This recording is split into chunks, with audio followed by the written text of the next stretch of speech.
మా పెట్స్ని చూడండి, డిఫరెంట్గా ఉన్నాయి కదా. ఫుడ్ కోసం 1 by 1 క్యూలో ఉన్నాయి. ఫస్ట్ ఈ కాకి తిని వెళ్ళిపోతే నెక్స్ట్ ఆ కాకి ఉడత రావాలి. ఫుడ్ పెట్టే వరకు నన్ను ఊరుకోదు, పెట్టిన తర్వాత వెనక వచ్చిన వాటిని ఊరుకోదు. అదే నువ్వు తినరా, తర్వాతే వాళ్ళిద్దరూ వస్తారు. కానీ కింద పడకుండా తినాలి. అరే చూడు ఎలా బెదిరేస్తుందో వాళ్ళని.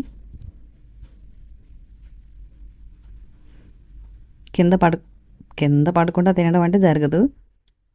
పోని పర్లేదు, ఆ మాత్రం భయం ఉండాలి. కింద పడిన ఫుడ్ని ఒకటి అని చక్కగా ఏరుకుంటుందో. దీనికి మనకు తెలిసిన పేరు కాకి. సంస్కృతంలో వాయిసం అంటారంట.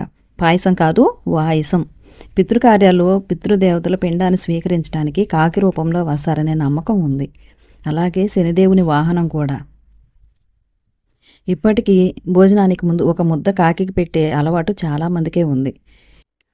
ఇవన్నీ నమ్మినా నమ్మకపోయినా అది ఒక పక్షి. దాన్ని అంతరించిపోకుండా చూసుకోవాల్సిన బాధ్యత మనకుంది.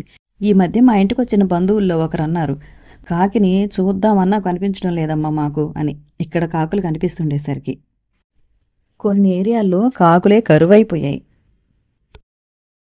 అది నిజమే కదా.